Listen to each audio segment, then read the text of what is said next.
Holmes 8. The Adventure of the Speckled Band. On glancing over my notes of the 70-odd cases in which I have during the last 8 years studied the methods of my friend Sherlock Holmes, I find many tragic, some comic, a large number merely strange, but none commonplace. For, working as he did rather for the love of his art than for the acquirement of wealth, he refused to associate himself with any investigation which did not tend towards the unusual and even the fantastic. Of all these varied cases, however, I cannot recall any which presented more singular features than that which was associated with the well-known Surrey family of the Roylotts of Stoke Moran.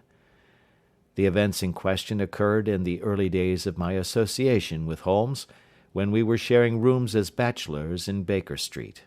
It is possible that I might have placed them upon record before, but a promise of secrecy was made at the time, from which I have only been freed during the last month by the untimely death of the lady to whom the pledge was given.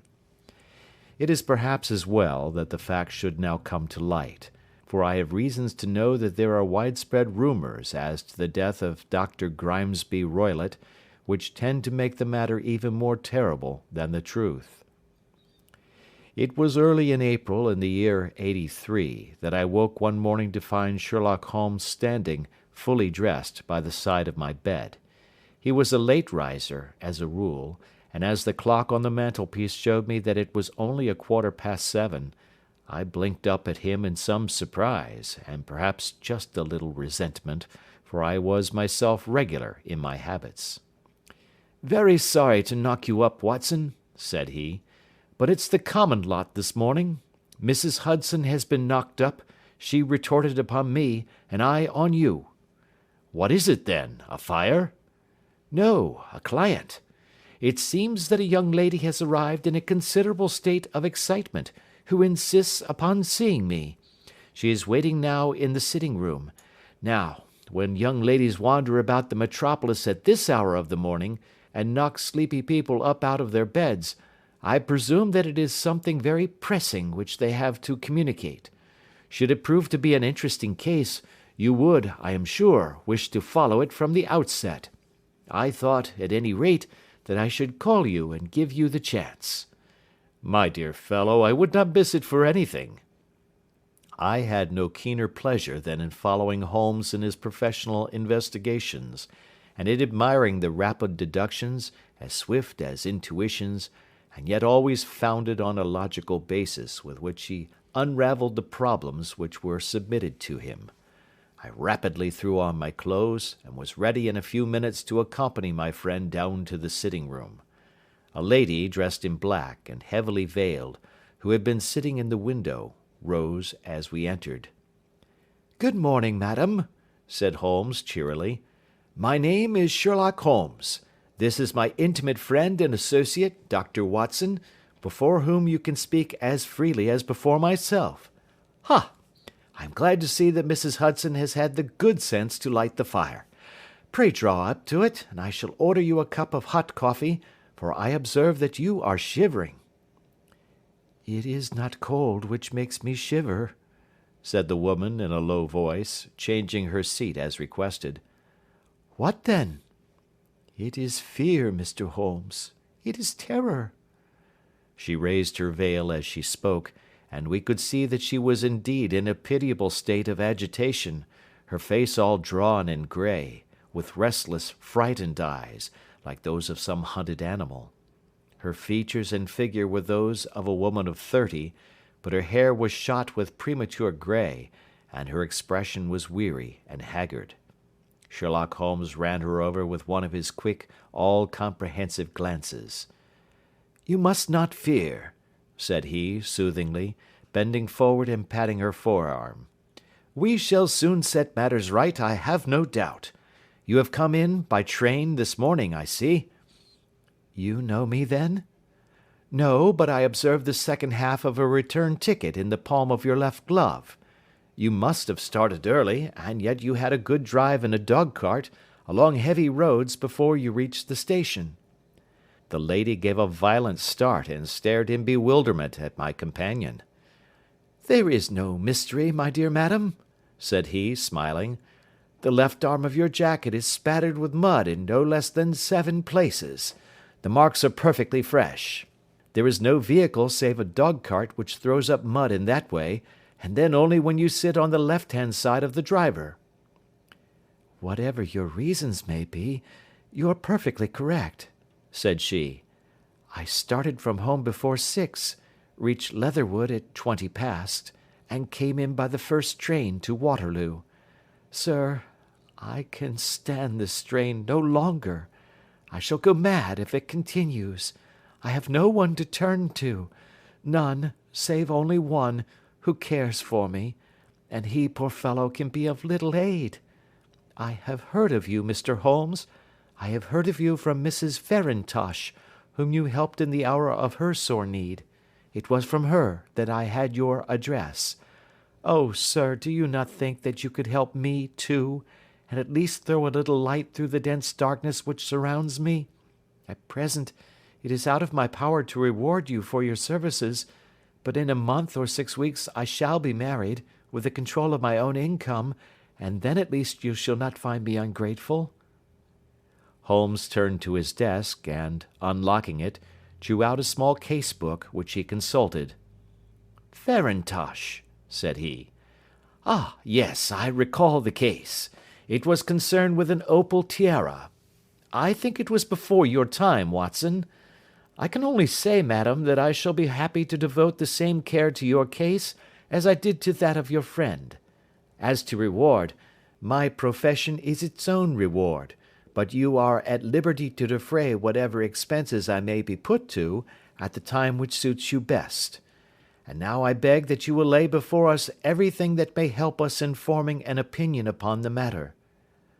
"Alas," replied our visitor, "the very horror of my situation lies in the fact that my fears are so vague, and my suspicions depend so entirely upon small points, which might seem trivial to another, that even he to whom of all others I have a right to look for help and advice looks upon all that I tell him about it as the fancies of a nervous woman. He does not say so, but I can read it from his soothing answers and averted eyes. But I have heard, Mr. Holmes, that you can see deeply into the manifold wickedness of the human heart. You may advise me how to walk amid the dangers which encompass me." "I am all attention, madam." "My name is Helen Stoner, and I am living with my stepfather, who is the last survivor of one of the oldest Saxon families in England, the Roylotts of Stoke Moran, on the western border of Surrey." Holmes nodded his head. "The name is familiar to me," said he. "The family was at one time among the richest in England, and the estates extended over the borders into Berkshire in the north, and Hampshire in the west. In the last century, however, 4 successive heirs were of a dissolute and wasteful disposition, and the family ruin was eventually completed by a gambler in the days of the Regency. Nothing was left save a few acres of ground, and the 200-year-old house, which is itself crushed under a heavy mortgage. The last squire dragged out his existence there, living the horrible life of an aristocratic pauper, but his only son, my stepfather, seeing that he must adapt himself to the new conditions, obtained an advance from a relative which enabled him to take a medical degree, and went out to Calcutta, where, by his professional skill and his force of character, he established a large practice. In a fit of anger, however, caused by some robberies which had been perpetrated in the house, he beat his native butler to death and narrowly escaped a capital sentence. As it was, he suffered a long term of imprisonment, and afterwards returned to England a morose and disappointed man. When Dr. Roylott was in India he married my mother, Mrs. Stoner, the young widow of Major General Stoner, of the Bengal Artillery. My sister Julia and I were twins, and we were only 2 years old at the time of my mother's remarriage. She had a considerable sum of money, not less than £1,000 a year, and this she bequeathed to Dr. Roylott entirely while we resided with him, with a provision that a certain annual sum should be allowed to each of us in the event of our marriage. Shortly after our return to England, my mother died. She was killed 8 years ago in a railway accident near Crewe. Dr. Roylott then abandoned his attempts to establish himself in practice in London, and took us to live with him in the old ancestral house at Stoke Moran. The money which my mother had left was enough for all our wants, and there seemed to be no obstacle to our happiness. But a terrible change came over our stepfather about this time. Instead of making friends and exchanging visits with our neighbours, who had at first been overjoyed to see a Roylott of Stoke Moran back in the old family seat, he shut himself up in his house, and seldom came out save to indulge in ferocious quarrels with whoever might cross his path. Violence of temper approaching to mania has been hereditary in the men of the family, and in my stepfather's case it had, I believe, been intensified by his long residence in the tropics. A series of disgraceful brawls took place, 2 of which ended in the police court, until at last he became the terror of the village, and the folks would fly at his approach, for he is a man of immense strength, and absolutely uncontrollable in his anger. Last week he hurled the local blacksmith over a parapet into a stream, and it was only by paying over all the money which I could gather together that I was able to avert another public exposure.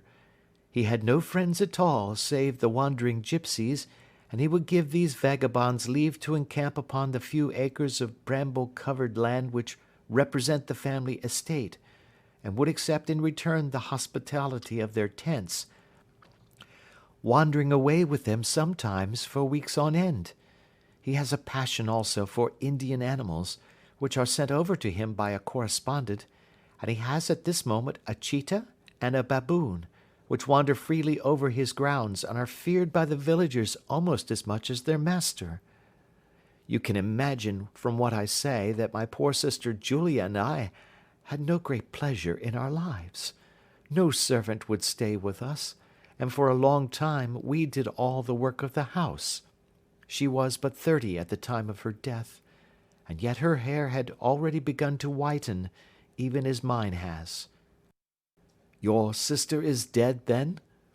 She died just 2 years ago, and it is of her death that I wish to speak to you. You can understand that, living the life which I have described, we were little likely to see anyone of our own age and position. We had, however, an aunt, my mother's maiden sister, Miss Honoria Westphail, who lives near Harrow, and we were occasionally allowed to pay short visits at this lady's house. Julia went there at Christmas 2 years ago, and met there a half-pay major of marines, to whom she became engaged. My stepfather learned of the engagement when my sister returned, and offered no objection to the marriage, but within a fortnight of the day which had been fixed for the wedding, the terrible event occurred which has deprived me of my only companion." Sherlock Holmes had been leaning back in his chair with his eyes closed and his head sunk in a cushion, but he half opened his lids now and glanced across at his visitor. "Pray be precise as to details," said he. "It is easy for me to be so, for every event of that dreadful time is seared into my memory. The manor house is, as I have already said, very old, and only one wing is now inhabited. The bedrooms in this wing are on the ground floor, the sitting rooms being in the central block of the buildings. Of these bedrooms, the first is Dr. Roylott's, the second my sister's, and the third my own. There is no communication between them, but they all open out into the same corridor. Do I make myself plain?" "Perfectly so." "The windows of the 3 rooms opened out upon the lawn. That fatal night, Dr. Roylott had gone to his room early, though we knew that he had not retired to rest, for my sister was troubled by the smell of the strong Indian cigars which it was his custom to smoke. She left her room, therefore, and came into mine, where she sat for some time, chatting about her approaching wedding. At 11 o'clock she rose to leave me, but she paused at the door, and looked back. "Tell me, Helen," said she, "have you ever heard anyone whistle in the dead of the night?" "Never," said I. "I suppose that you could not possibly whistle yourself in your sleep?" "Certainly not. But why?" "Because during the last few nights I have always, about 3 in the morning, heard a low, clear whistle. I am a light sleeper, and it has awakened me. I cannot tell where it came from, perhaps from the next room, perhaps from the lawn. I thought that I would just ask you whether you had heard it." "No, I have not. It must be those wretched gypsies in the plantation." "Very likely, and yet if it were on the lawn, I wonder that you did not hear it also." "Ah, but I sleep more heavily than you." "Well, it is of no great consequence at any rate." She smiled back at me, closed my door, and a few moments later I heard her key turn in the lock. "Indeed," said Holmes. "Was it your custom always to lock yourselves in at night?" "Always." "And why?" "I think that I mentioned to you that the doctor kept a cheetah and a baboon. We had no feeling of security unless our doors were locked." "Quite so. Pray proceed with your statement." "I could not sleep that night. A vague feeling of impending misfortune impressed me. My sister and I, you will recollect, were twins, and you know how subtle are the links which bind two souls which are so closely allied. It was a wild night. The wind was howling outside, and the rain was beating and splashing against the windows. Suddenly, amid all the hubbub of the gale, there burst forth the wild scream of a terrified woman. I knew that it was my sister's voice. I sprang from my bed, wrapped a shawl round me, and rushed into the corridor. As I opened my door, I seemed to hear a low whistle, such as my sister described, and a few moments later a clanging sound, as if a mass of metal had fallen. As I ran down the passage, my sister's door was unlocked, and revolved slowly upon its hinges. I stared at it horror-stricken, not knowing what was about to issue from it. By the light of the corridor lamp I saw my sister appear at the opening, her face blanched with terror, her hands groping for help, her whole figure swaying to and fro like that of a drunkard. I ran to her, and threw my arms round her, but at that moment her knees seemed to give way, and she fell to the ground. She writhed as one who is in terrible pain, and her limbs were dreadfully convulsed. At first, I thought that she had not recognized me, but as I bent over her she suddenly shrieked out in a voice which I shall never forget, "Oh, my God, Helen! It was the band! The speckled band!" There was something else which she would fain have said, and she stabbed with her finger into the air in the direction of the doctor's room, but a fresh convulsion seized her and choked her words. I rushed out, calling loudly for my stepfather, and I met him hastening from his room in his dressing gown. When he reached my sister's side she was unconscious, and though he poured brandy down her throat and sent for medical aid from the village, all efforts were in vain, for she slowly sank and died without having recovered her consciousness. Such was the dreadful end of my beloved sister. "One moment," said Holmes. "Are you sure about this whistle and metallic sound? Could you swear to it?" "That was what the county coroner asked me at the inquiry. It is my strong impression that I heard it, and yet, among the crash of the gale and the creaking of an old house, I may possibly have been deceived." "Was your sister dressed?" "No, she was in her nightdress. In her right hand was found the charred stump of a match, and in her left a matchbox." "Showing that she had struck a light and looked about her when the alarm took place. That is important. And what conclusions did the coroner come to?" "He investigated the case with great care, for Dr. Roylott's conduct had long been notorious in the county, but he was unable to find any satisfactory cause of death. My evidence showed that the door had been fastened upon the inner side, and the windows were blocked by old-fashioned shutters with broad iron bars, which were secured every night. The walls were carefully sounded, and were shown to be quite solid all round, and the flooring was also thoroughly examined, with the same result. The chimney is wide, but is barred up by 4 large staples. It is certain, therefore, that my sister was quite alone when she met her end. Besides, there were no marks of any violence upon her. How about poison? The doctors examined her for it, but without success. What do you think that this unfortunate lady died of, then? It is my belief that she died of pure fear and nervous shock, though what it was that frightened her, I cannot imagine. Were there gipsies in the plantation at the time? Yes, there were nearly always some there. Ah, and what did you gather from this allusion to a band, a speckled band? Sometimes I have thought that it was merely the wild talk of delirium. Sometimes that it may have referred to some band of people, perhaps to these very gipsies in the plantation. I do not know whether the spotted handkerchiefs which so many of them wear over their heads might have suggested the strange adjective which he used. Holmes shook his head like a man who is far from being satisfied. These are very deep waters, said he. Pray go on with your narrative. 2 years have passed since then, and my life has been until lately lonelier than ever. A month ago, however, a dear friend, whom I have known for many years, has done me the honour to ask my hand in marriage. His name is Armitage, Percy Armitage, the second son of Mr. Armitage of Crane Water, near Reading. My stepfather has offered no opposition to the match, and we are to be married in the course of the spring.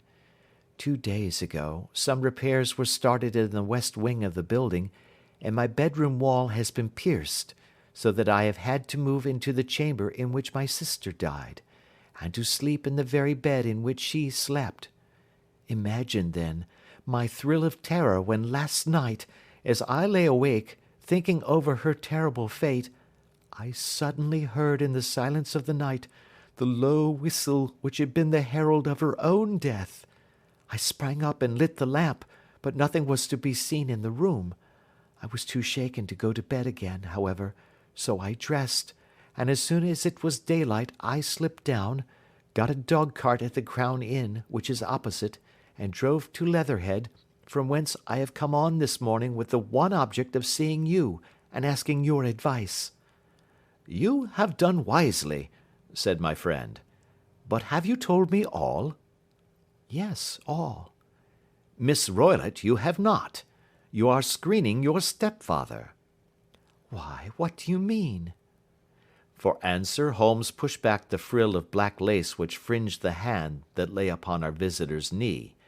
5 little livid spots, the marks of 4 fingers and a thumb, were printed upon the white wrist. You have been cruelly used, said Holmes. The lady coloured deeply and covered over her injured wrist. He is a hard man, she said, and perhaps he hardly knows his own strength. There was a long silence, during which Holmes leaned his chin upon his hands and stared into the crackling fire. This is a very deep business, he said at last. There are 1,000 details which I should desire to know before I decide upon our course of action. Yet we have not a moment to lose.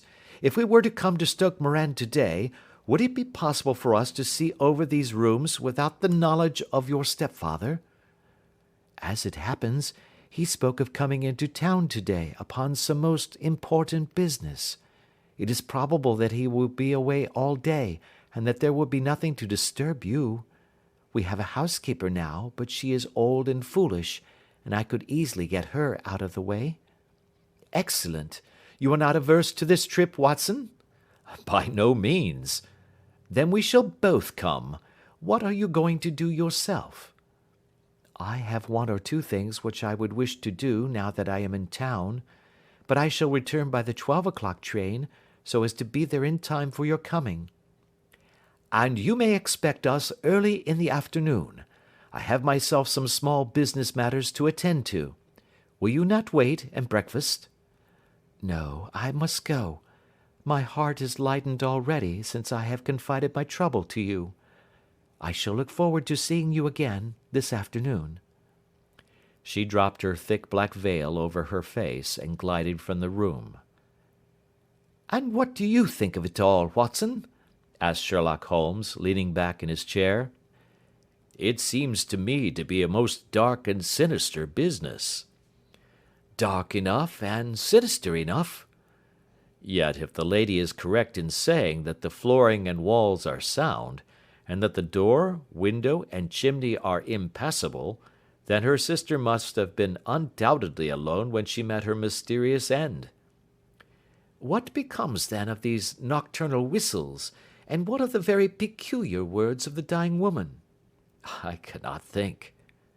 "When you combine the ideas of whistles at night, the presence of a band of gipsies who are on intimate terms with this old doctor, the fact that we have every reason to believe that the doctor has an interest in preventing his stepdaughter's marriage, the dying allusion to a band, and finally, the fact that Miss Helen Stoner heard a metallic clang, which might have been caused by one of those metal bars that secured the shutters falling back into its place, I think that there is good ground to think that the mystery may be cleared along those lines." "But what, then, did the gipsies do?" "I cannot imagine." "I see many objections to any such theory." "And so do I. It is precisely for that reason that we are going to Stoke Moran this day. I want to see whether the objections are fatal, or if they may be explained away. But what in the name of the devil—" The ejaculation had been drawn from my companion by the fact that our door had been suddenly dashed open, and that a huge man had framed himself in the aperture. His costume was a peculiar mixture of the professional and of the agricultural, having a black top hat, a long frock coat, and a pair of high gaiters, with a hunting crop swinging in his hand. So tall was he that his hat actually brushed the crossbar of the doorway, and his breadth seemed to span it across from side to side. A large face, seared with 1,000 wrinkles, burned yellow with the sun, and marked with every evil passion, was turned from one to the other of us, while his deep-set, bile-shot eyes, and his high, thin, fleshless nose gave him somewhat the resemblance to a fierce old bird of prey. "Which of you is Holmes?" asked this apparition. "My name, sir, but you have the advantage of me," said my companion quietly. "I am Dr. Grimesby Roylott of Stoke Moran." "Indeed, doctor," said Holmes blandly. "Pray take a seat." "I will do nothing of the kind. My stepdaughter has been here. I have traced her. What has she been saying to you?" "It is a little cold for the time of the year," said Holmes. "What has she been saying to you?" cried the old man furiously. "But I have heard that the crocuses promise well," continued my companion imperturbably. "Ha! You put me off, do you?" said our new visitor, taking a step forward and shaking his hunting crop. "I know you, you scoundrel. I have heard of you before. You are Holmes the meddler." My friend smiled. "Holmes the busybody." His smile broadened. "Holmes the Scotland Yard Jack-in-Office." Holmes chuckled heartily. "Your conversation is most entertaining," said he. "When you go out, close the door, for there is a decided draught." "I will go when I have said my say. Don't you dare to meddle with my affairs.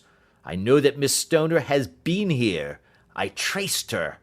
I am a dangerous man to fall foul of. See here."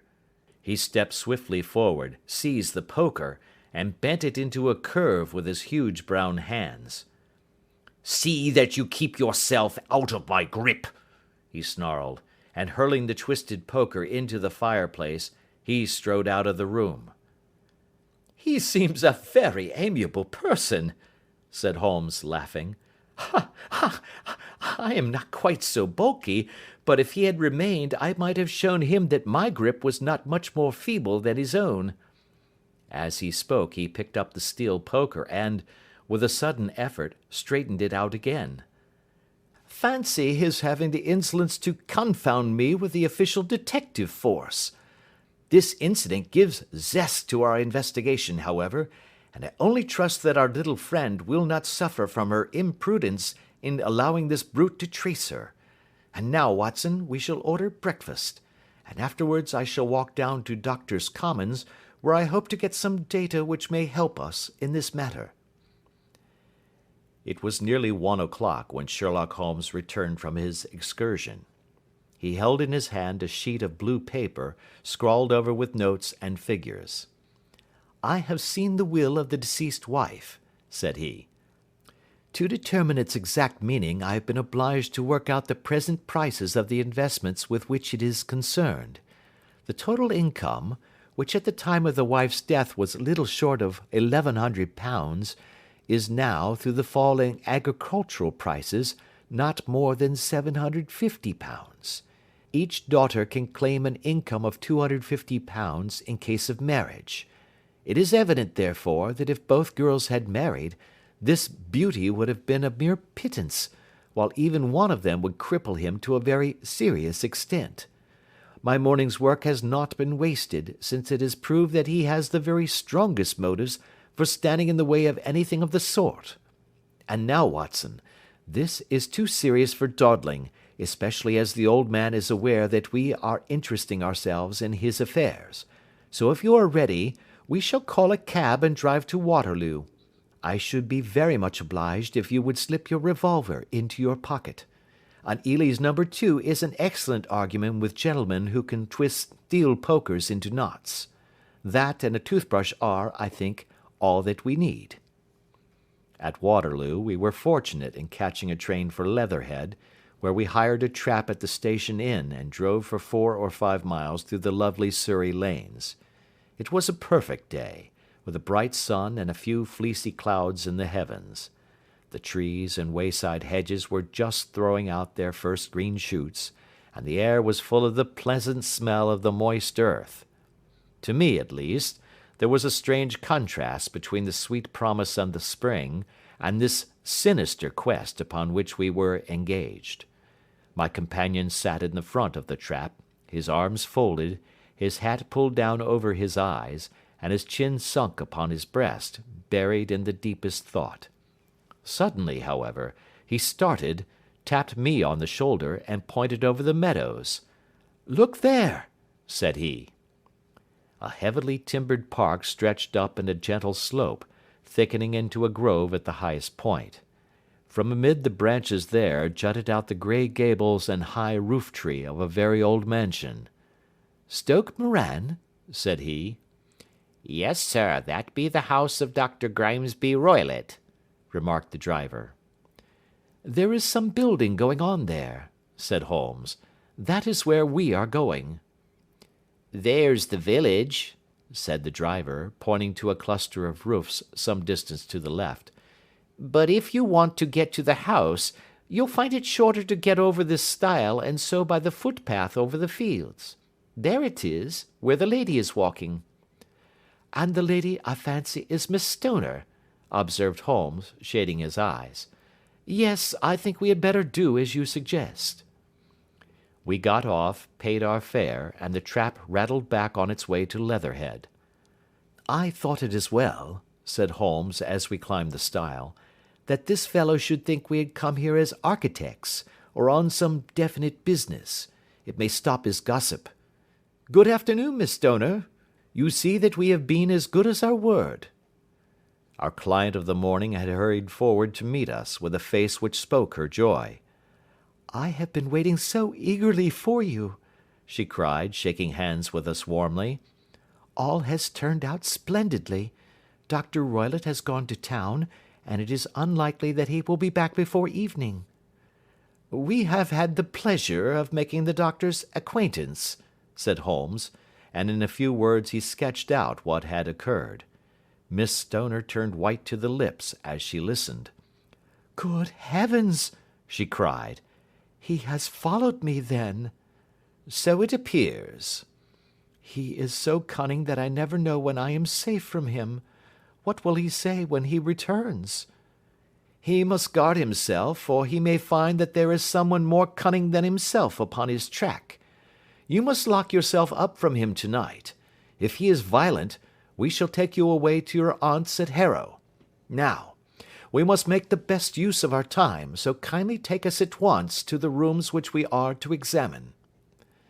The building was of grey, lichen-blotched stone, with a high central portion and two curving wings, like the claws of a crab, thrown out on each side.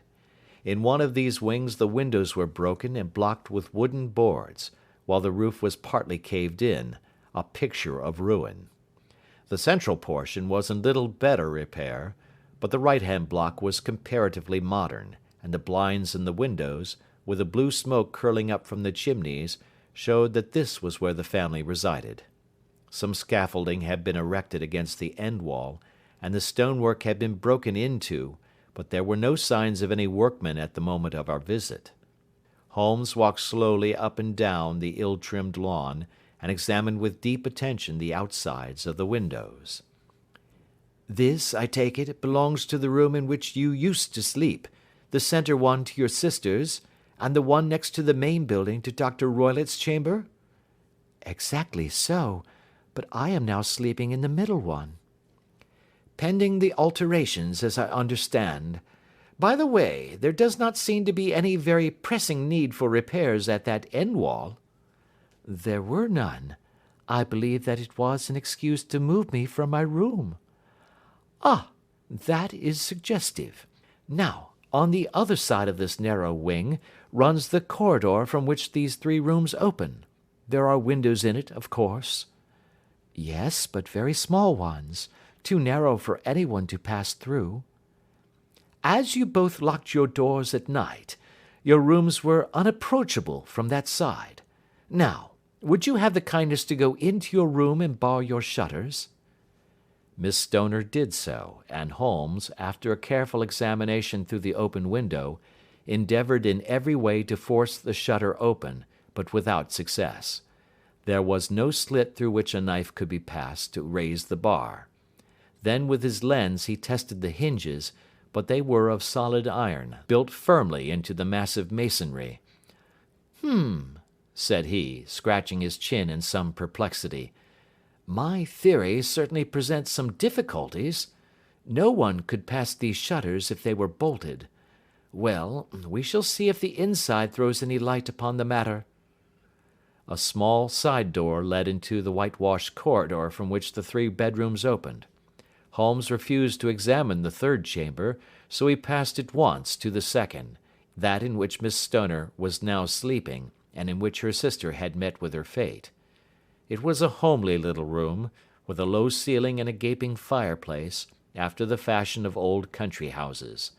A brown chest of drawers stood in one corner, a narrow white counterpaned bed in another, and a dressing table on the left-hand side of the window.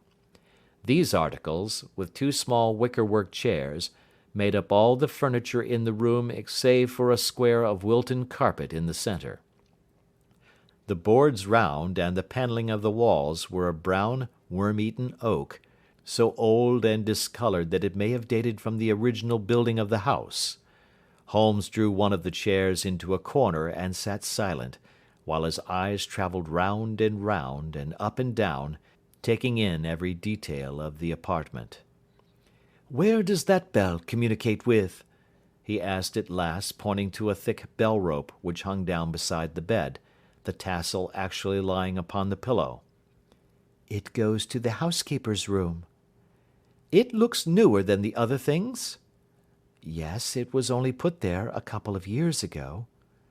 "Your sister asked for it, I suppose?" "No, I never heard of her using it. We used always to get what we wanted for ourselves." "Indeed! It seemed unnecessary to put so nice a bell-pull there. You will excuse me for a few minutes while I satisfy myself as to this floor." He threw himself down upon his face with his lens in his hand, and crawled swiftly backward and forward, examining minutely the cracks between the boards. Then he did the same with the woodwork with which the chamber was panelled. Finally he walked over to the bed, and spent some time in staring at it, and in running his eye up and down the wall. Finally he took the bell rope in his hand and gave it a brisk tug. "Why, it's a dummy," said he. "Won't it ring?" "No, it is not even attached to a wire. This is very interesting. You can see now that it is fastened to a hook, just above where the little opening for the ventilator is." "How very absurd! I never noticed that before." "Very strange," muttered Holmes, pulling at the rope. "There are one or two very singular points about this room. For example, what a fool a builder must be to open a ventilator into another room, when with the same trouble he might have communicated with the outside air." "That is also quite modern," said the lady. "Done about the same time as the bell rope," remarked Holmes. "Yes, there were several little changes carried out about that time." "They seem to have been of a most interesting character, dummy bell ropes and ventilators which do not ventilate. With your permission, Miss Stoner, we shall now carry our researches into the inner apartment." Dr. Grimesby Roylott's chamber was larger than that of his stepdaughter, but was as plainly furnished. A camp bed, a small wooden shelf full of books, mostly of a technical character, an armchair beside the bed, a plain wooden chair against the wall, a round table, and a large iron safe were the principal things which met the eye. Holmes walked slowly round and examined each and all of them with the keenest interest. "What's in here?" he asked, tapping the safe. "My stepfather's business papers." "Oh, you have seen inside, then?" "Only once, some years ago. I remember that it was full of papers." "There isn't a cat in it, for example?" "No. What a strange idea." "Well, look at this."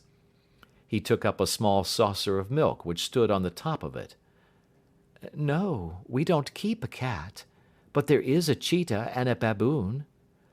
"Ah, yes, of course. Well, a cheetah is just a big cat, and yet a saucer of milk does not go very far in satisfying its wants, I dare say. There is one point which I should wish to determine." He squatted down in front of the wooden chair and examined the seat of it with the greatest attention. "Thank you, that is quite settled," said he, rising and putting his lens in his pocket. "Hullo! Here is something interesting." The object which had caught his eye was a small dog lash hung on one corner of the bed. The lash, however, was curled upon itself and tied so as to make a loop of whipcord. "What do you make of that, Watson?" "It's a common enough lash, but I don't know why it should be tied." "That is not quite so common, is it? Ah me! It's a wicked world, and when a clever man turns his brains to crime it is the worst of all. I think that I have seen enough now, Miss Stoner, and with your permission we shall walk out upon the lawn." I had never seen my friend's face so grim, or his brows so dark as it was when we turned from the scene of this investigation. We had walked several times up and down the lawn, neither Miss Stoner nor myself liking to break in upon his thoughts before he roused himself from his reverie. "It is very essential, Miss Stoner," said he, "that you should absolutely follow my advice in every respect." "I shall most certainly do so." "The matter is too serious for any hesitation. Your life may depend upon your compliance." "I assure you that I am in your hands." "In the first place, both my friend and I must spend the night in your room." Both Miss Stoner and I gazed at him in astonishment. "Yes, it must be so. Let me explain. I believe that that is the village inn over there?" "Yes, that is the Crown." "Very good.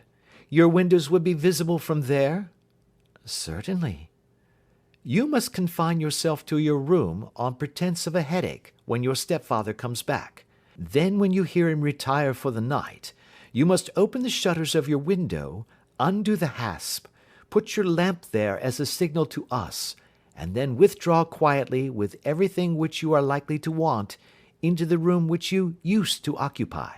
I have no doubt that, in spite of the repairs, you could manage there for one night." "Oh, yes, easily." "The rest you will leave in our hands." "But what will you do?" "We shall spend the night in your room, and we shall investigate the cause of this noise which has disturbed you." "I believe, Mr. Holmes, that you have already made up your mind," said Miss Stoner, laying her hand upon my companion's sleeve. "Perhaps I have." "Then, for pity's sake, tell me what was the cause of my sister's death." "I should prefer to have clearer proofs before I speak." "You can at least tell me whether my own thought is correct, and if she died from some sudden fright." "No, I do not think so. I think that there was probably some more tangible cause. And now, Miss Stoner, we must leave you, for if Dr. Roylott returned and saw us, our journey would be in vain. Good-bye, and be brave, for if you will do what I have told you, you may rest assured that we shall soon drive away the dangers that threaten you." Sherlock Holmes and I had no difficulty in engaging a bedroom and sitting-room at the Crown Inn. They were on the upper floor, and from our window we could command a view of the avenue gate, and of the inhabited wing of Stoke Moran Manor House. At dusk we saw Dr. Grimesby Roylott drive past, his huge form looming up beside the little figure of the lad who drove him. The boy had some slight difficulty in undoing the heavy iron gates, and we heard the hoarse roar of the doctor's voice, and saw the fury with which he shook his clenched fists at him. The trap drove on, and a few minutes later we saw a sudden light spring up among the trees as the lamp was lit in one of the sitting-rooms. "Do you know, Watson," said Holmes, as we sat together in the gathering darkness, "I have really some scruples as to taking you tonight. There is a distinct element of danger." "Can I be of assistance?" "Your presence might be invaluable." "Then I shall certainly come." "It is very kind of you." "You speak of danger. You have evidently seen more in these rooms than was visible to me." "No, but I fancy that I may have deduced a little more. I imagine that you saw all that I did." "I saw nothing remarkable save the bell rope, and what purpose that could answer I confess is more than I can imagine." "You saw the ventilator too?" "Yes, but I do not think that it is such a very unusual thing to have a small opening between two rooms. It was so small that a rat could hardly pass through." "I knew that we should find a ventilator before ever we came to Stoke Moran." "My dear Holmes!" "Oh, yes, I did. You remember in her statement she said that her sister could smell Dr. Roylott's cigar. Now, of course that suggested at once that there must be a communication between the two rooms. It could only be a small one, or it would have been remarked upon at the coroner's inquiry. I deduced a ventilator." "But what harm can there be in that?" "Well, there is at least a curious coincidence of dates. A ventilator is made, a cord is hung, and a lady who sleeps in the bed dies. Does that not strike you?" "I cannot as yet see any connection." "Did you observe anything very peculiar about that bed?" "No." "It was clamped to the floor. Did you ever see a bed fastened like that before?" "I cannot say that I have." "The lady could not move her bed. It must always be in the same relative position to the ventilator and to the rope. Or so we may call it, since it was clearly never meant for a bell pull." "Holmes," I cried, "I seem to see dimly what you are hinting at. We are only just in time to prevent some subtle and horrible crime." "Subtle enough, and horrible enough. When a doctor does go wrong he is the first of criminals. He has nerve and he has knowledge. Palmer and Pritchard were among the heads of their profession.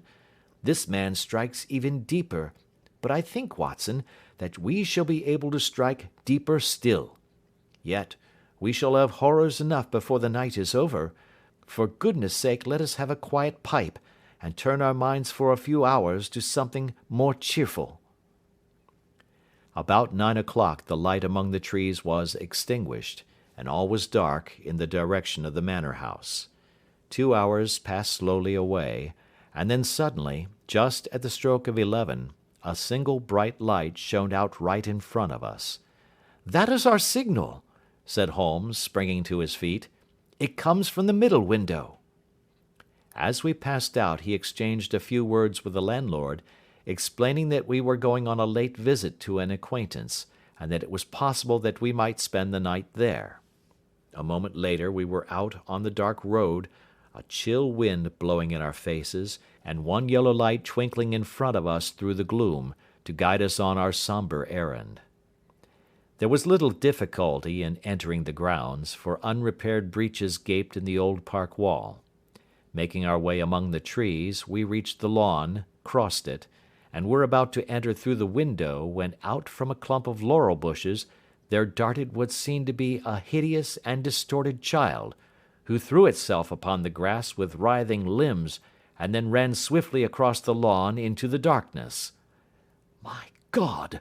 I whispered. "Did you see it?" Holmes was for the moment as startled as I. His hand closed like a vice upon my wrist in his agitation. Then he broke into a low laugh and put his lips to my ear. "It is a nice household," he murmured. "That is the baboon." I had forgotten the strange pets which the doctor affected. There was a cheetah, too. Perhaps we might find it upon our shoulders at any moment. I confess that I felt easier in my mind when, after following Holmes's example and slipping off my shoes, I found myself inside the bedroom. My companion noiselessly closed the shutters, moved the lamp onto the table, and cast his eyes round the room.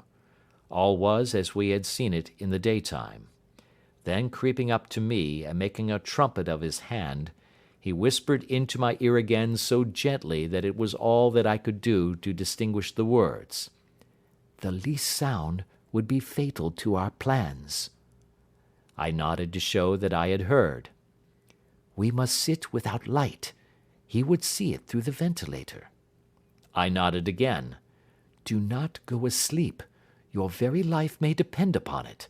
Have your pistol ready in case we should need it.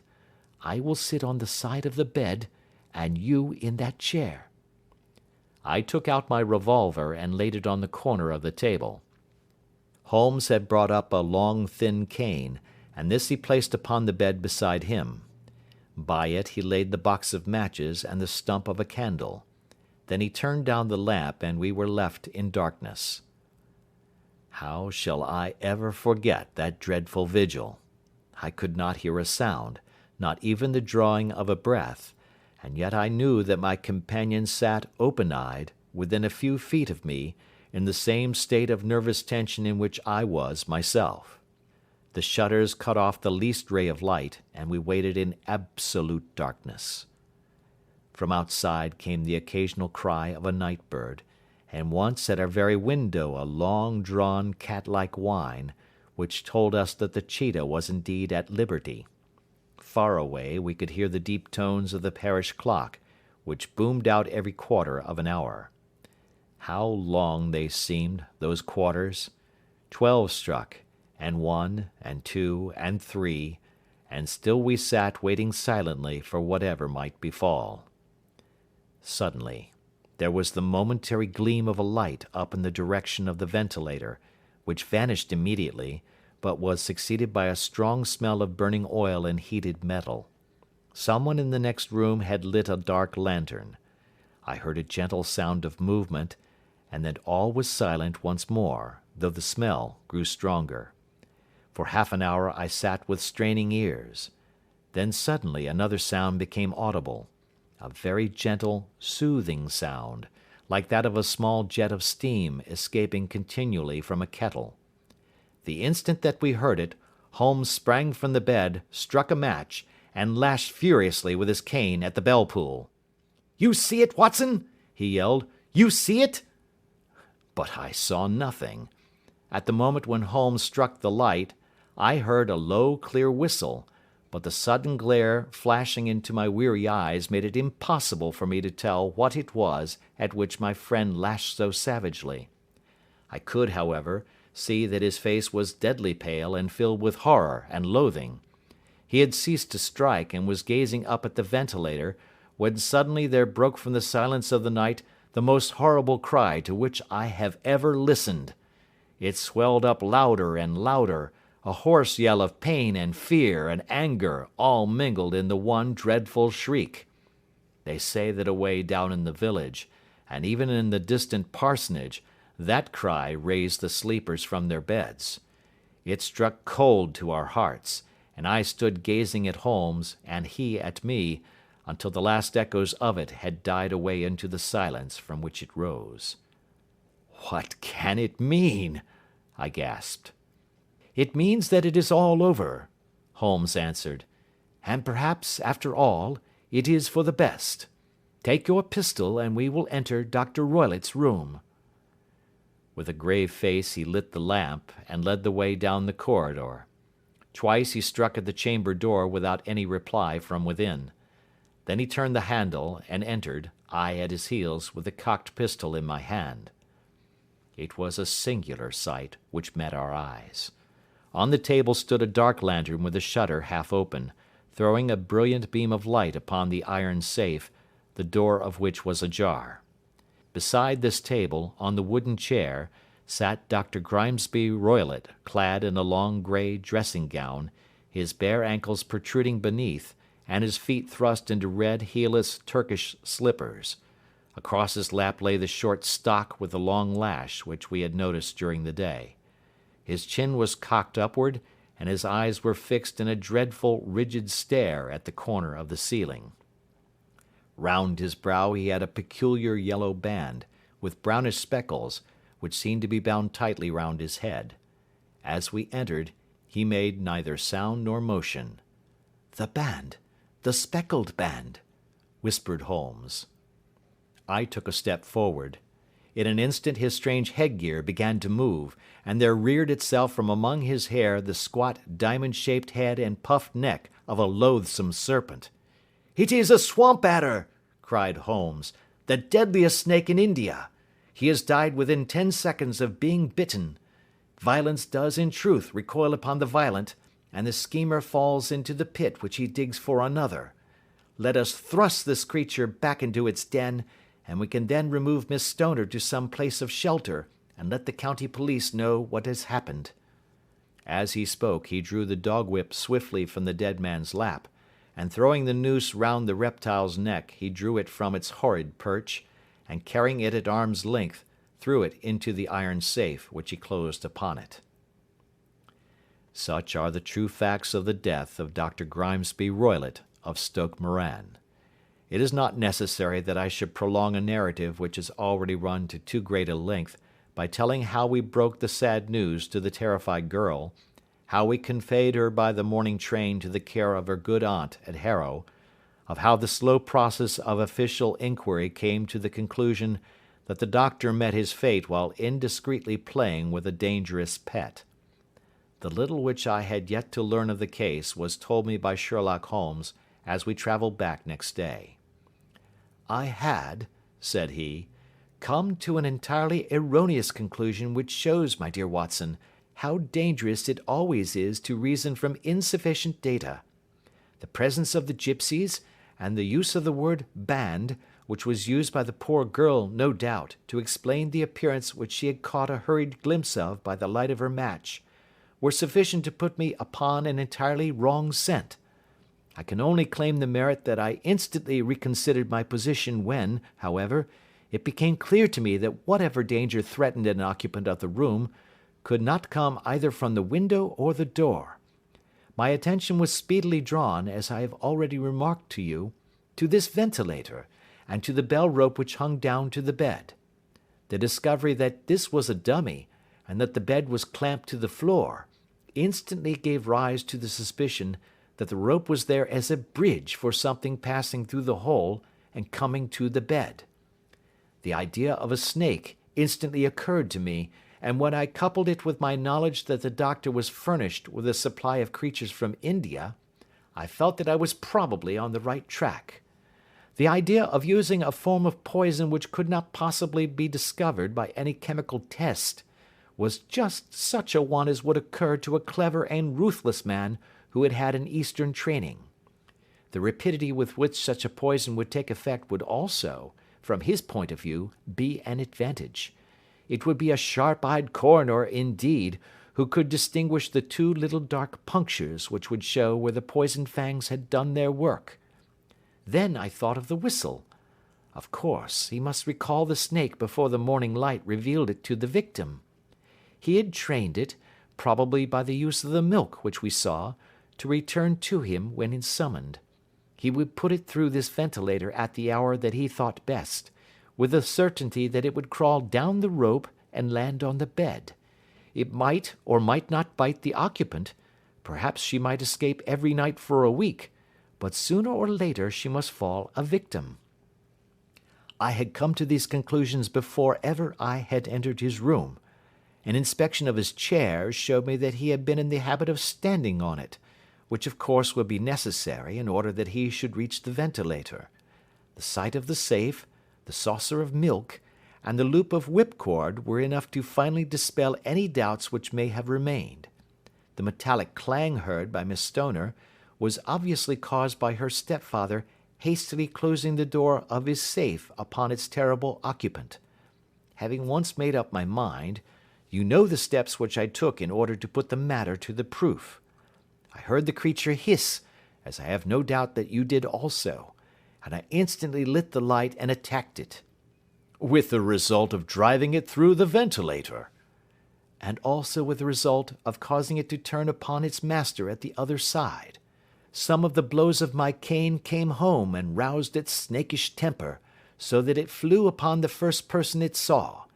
In this way I am no doubt indirectly responsible for Dr. Grimesby Roylott's death, and I cannot say that it is likely to weigh very heavily upon my conscience. End of Adventure 8.